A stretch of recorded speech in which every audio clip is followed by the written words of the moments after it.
Good afternoon. It's time for Volusia Magazine. I'm Amber Patterson. Today we have the opportunity to join Volusia Here and Now reporter Joanne Magley for an insider's look at one of the recent projects and award-winning projects designed by students at Embry-Riddle Aeronautical University.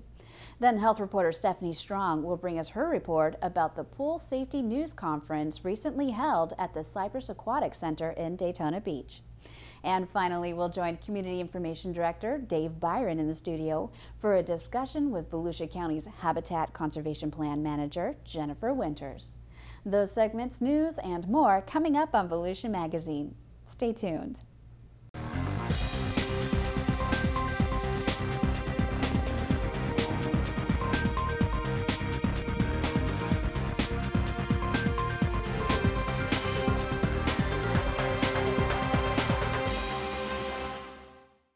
If you're a first-time home buyer, have not owned a home in the past 3 years, and have a good credit score, you might just qualify for the Volusia County's Home Buyer Assistance Program.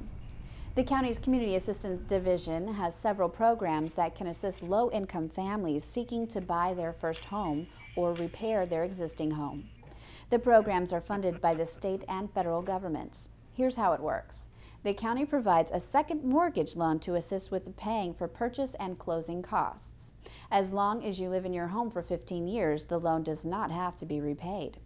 The county uses local housing agencies, lenders, and real estate agents to complete the application and submit to the county. Volusia County Community Assistance has many programs for first-time home buyers as well as homeowners that live in their house that need assistance to make repairs or provide hurricane-resistant features. Our first-time homebuyer program is for anyone who is income eligible and is looking to buy their first home, which means they haven't owned a home in the past 3 years. Now is a great time. Housing in Volusia County has never been so affordable, but people still need assistance to buy their first home, and Volusia County is ready to help. The county's homeowner rehabilitation program may be right for you if your home needs repairs to correct a health or safety issue such as leaking roof or inoperable heating and air conditioning system. This program provides financial assistance to cover the cost of eligible repairs made by the county's approved contractors. Program guidelines determine if the funds will be provided as a fully or partially repayable loan or as a housing lien. Is your home ready for hurricane season? You may qualify for Volusia County's Wind Hazard Mitigation Program if your home lacks approved wind coverage for windows and doors, upgraded garage doors, or gable and tie-downs. The Wind Hazard Mitigation Program provides financial assistance to cover the cost of eligible additions made by approved contractors. These funds are provided as a payment-deferred loan and mortgage, which is forgiven if you live in your home for 5 years.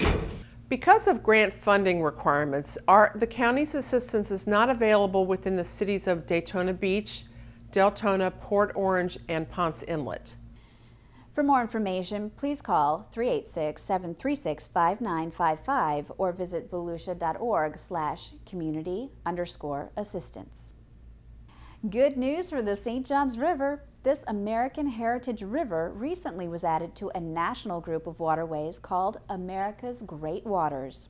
The America's Great Waters Coalition added the St. Johns River to the list that includes 19 other waterways across the country.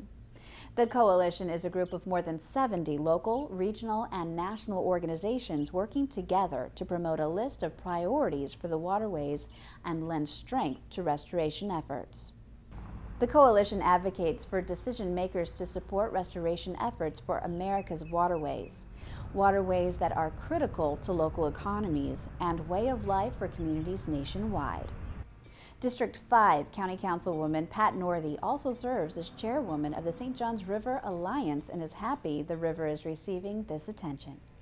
We are really excited about the fact that the St. Johns River, our very own American Heritage River, has just been named as one of the great waters in America by the Great Waters Advocacy Group. That group was formed in 2009 to protect, preserve, and restore our great American waters. Hopefully this designation will lend itself some support in Washington to get some funding to help clean up our river. The St. Johns River has played an important role in Florida's history, but concerns about pollution have caused a need to increase public awareness to help keep this natural resource beautiful. The St. Johns River Alliance is a not-for-profit organization formed in 2003. It includes 13 counties and is a public and private partnership working to preserve, protect, promote, restore, and celebrate the St. Johns River. One way you can help to keep the St. Johns River healthy is to purchase a specialty license plate. Money raised from those specialty plates helps cities or counties that are having pollution problems. The St. Johns River specialty tag can be purchased at local tag and title offices, and for more information you can call 386-736-5936. Two maverick mechanics of the county's public transit system, Votran, will be heading to California to compete in the National Fixed Route and Maintenance Bus Rodeo after taking first place in this year's state competition. Two members of the maintenance team, Kevin Doyle and John Fotorero, placed first in 3 of the 5 categories of the state competition, which helped them attain the overall first place score. This is the first time in history of the competition that a 2-person team won the event. Typically, it's a 3-member team. During the competition, teams are required to diagnose and repair complaints of low power, excessive smoke, harsh shifting, and other performance-related problems that require diagnostic and troubleshooting techniques. Scored events include a written test and vehicle inspection. Ken Fisher, Votran's general manager, said this annual competition highlights the quality and safety measures his staff performs on a daily basis. Certainly for Votran, it's quite the accomplishment because, number one, it was a 2-man team. It was not a 3-man team that won the competition. And we've been competing in it for probably the last 20 years. And this is the first time that we've ever finished first in the state maintenance rodeo. Normally, the bigger systems, the Miamis, the Orlandos, the Jacksonvilles are the ones that win this competition on a more regular basis. So not only is it a tribute to Votran, it's a tribute to the small systems in the state that they have mechanics that are capable enough to win this rodeo. John Fotorero has been with Votran for 36 years and Kevin Doyle has been with Votran for 10 years. They will be representing the state of Florida in the American Public Transportation Association maintenance portion of the International Rodeo in Long Beach, California in May. Hi. I'm Volusia County Chair Frank Bruno, and you could be a hometown hero by helping the Ocean Center to attract conventions and trade shows. If you belong to a professional organization, we're asking you to bring a meeting home. Be a hometown hero and recommend the Ocean Center for your next meeting or convention. Call Lori Hunter at 386-254-4500 with your meeting tips. A team of student engineers from Embry-Riddle Aeronautical University is hoping a portable water purification system they designed and built will someday help to save lives. It also put them in the running for a national award from the Environmental Protection Agency. Joanne Magley has more on their invention in this week's Volusia Here and Now.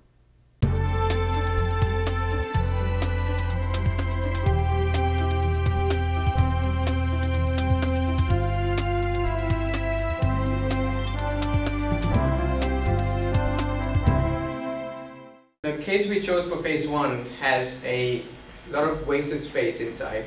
So for that reason, we decided to manufacture a prototype of the case that we would use in the phase 2 of the competition.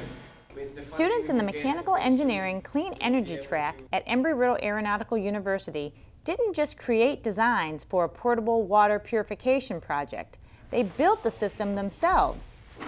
As part of their senior design project, the students took their system to Washington, D.C., where they competed in the EPA's P3 program, which stands for People, Prosperity, and the Planet.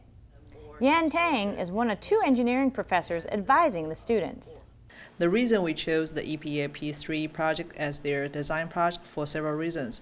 First, this is a national design competition. This will motivate students more they will compete, they will try their best to achieve, to show their talents and skills.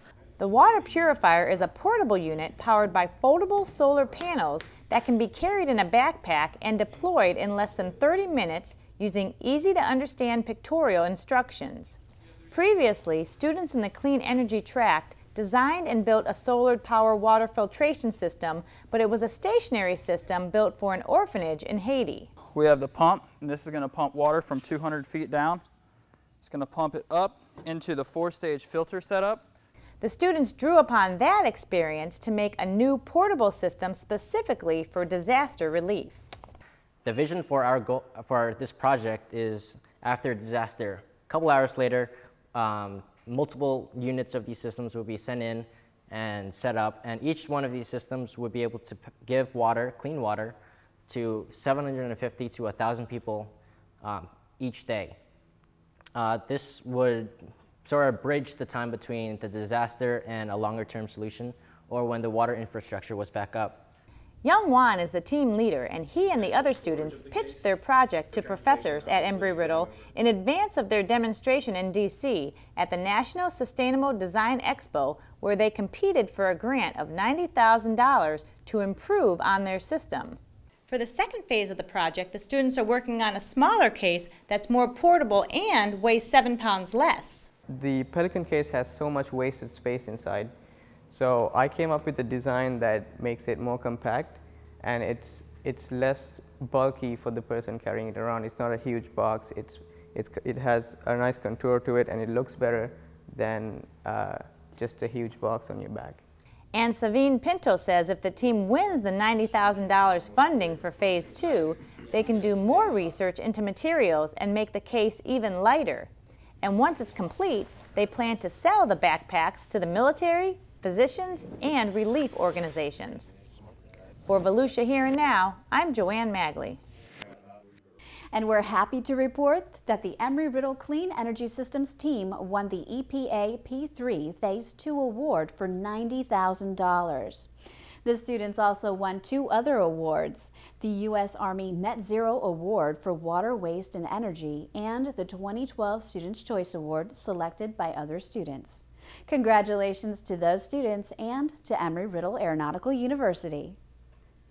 The Volusia County Health Department is joining force with community partners to raise awareness to drowning prevention. Last week, there was a pool safety news conference that was held at the Cypress Aquatic Center in Daytona Beach. Public Information Officer Stephanie Strong has details in this report from Community Health Matters.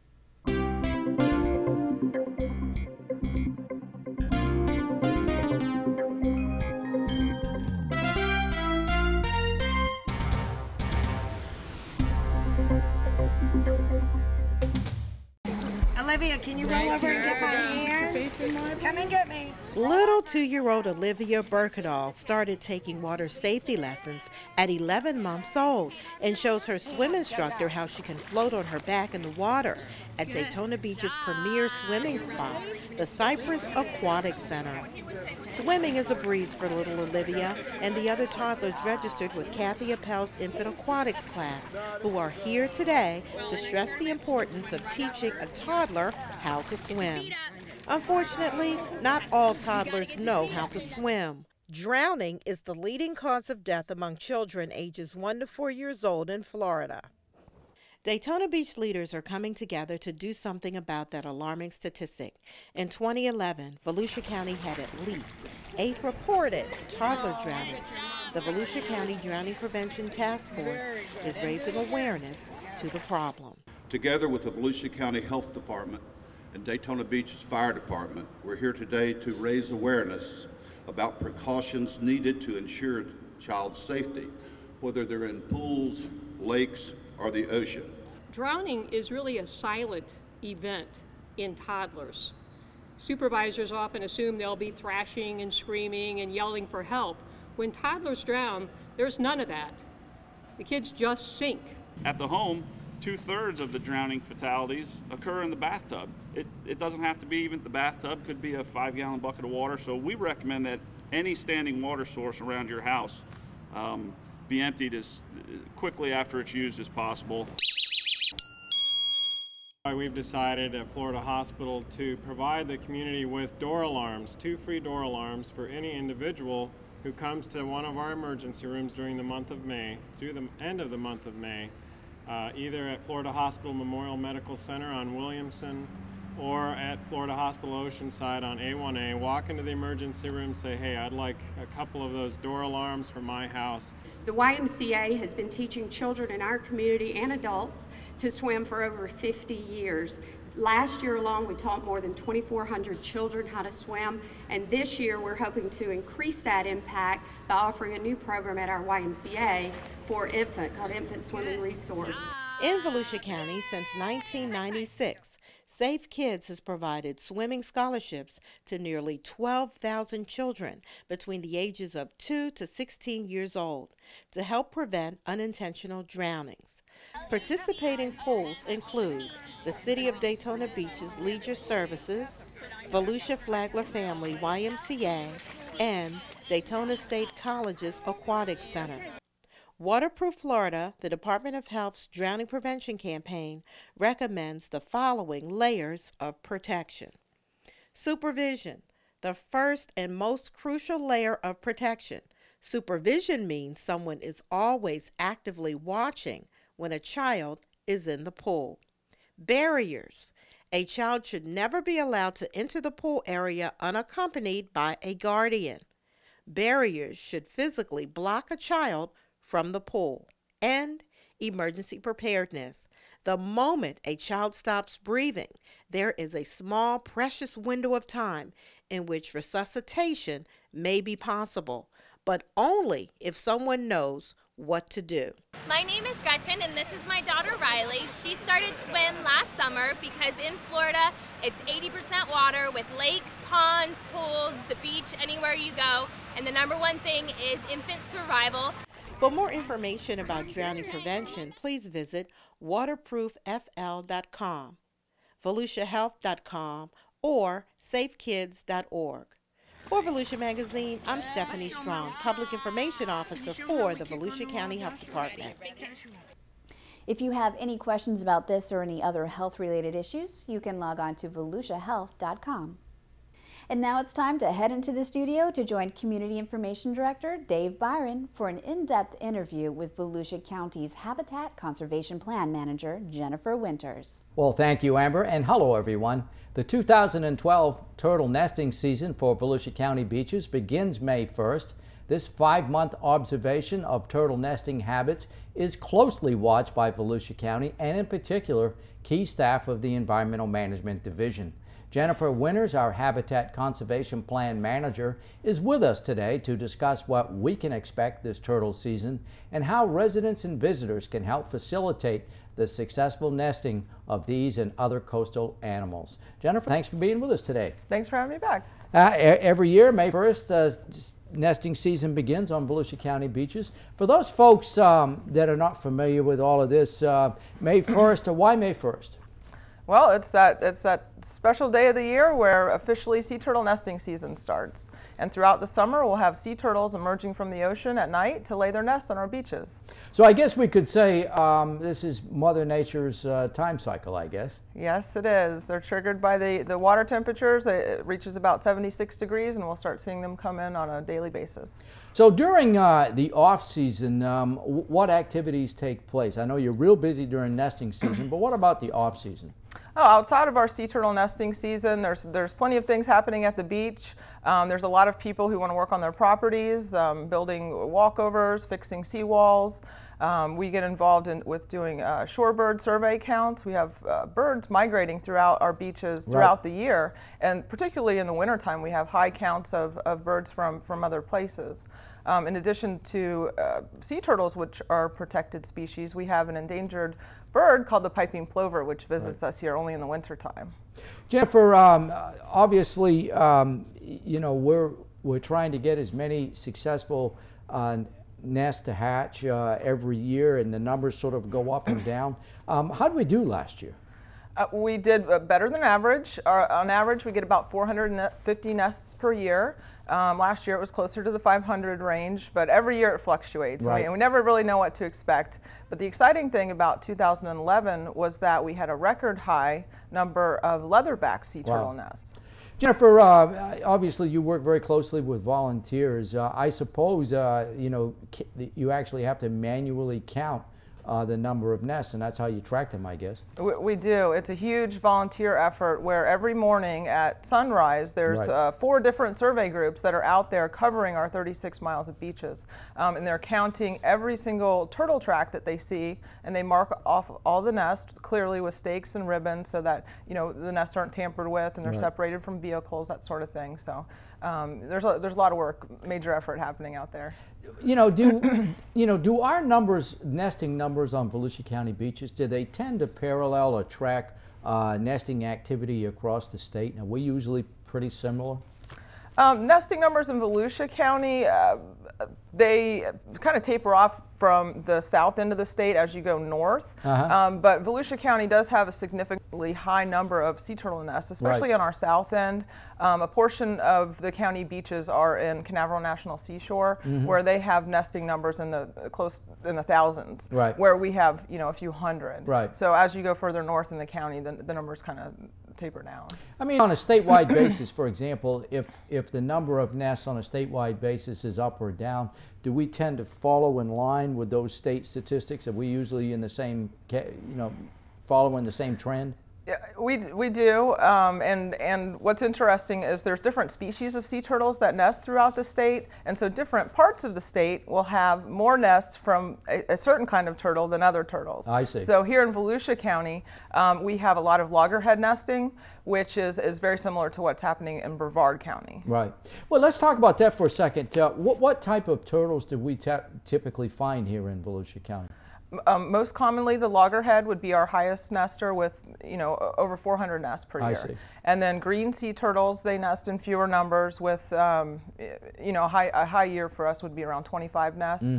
And then the leatherbacks, which are endangered species, rest very rarely. And last year, our record high count was 13, which is the highest ever. I believe that from time to time, you've actually had a Kemp's Ridley turtle, which I believe is a very, very rare event. It is. The Kemp's Ridley turtle is a very rare and small sea turtle, which is unusual compared to the other species because they will emerge during the daytime. Really? And they predominantly nest in Mexico, and they can be seen up in the Gulf Coast in Texas. And Volusia County has had a handful of Kemp's Ridley sea turtle nests in about the last 10 years. So obviously, all of this turtle activity is governed by, I guess, our federal permit. Tell us about the permit and what significance does that have? Well, Volusia County holds what's called an incidental take permit from the U.S. Fish and Wildlife Service, which is a federal agency. And what that permit allows us to do is have the lawful activity of beach driving. But because there is a potential harm for sea turtles using our beaches and our piping plover, which is also an endangered species, the take permit requires that we have what's called a habitat conservation plan.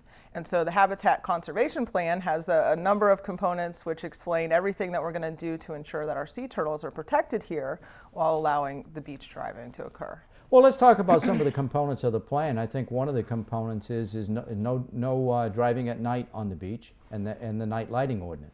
Right. The public vehicle access hours are restricted.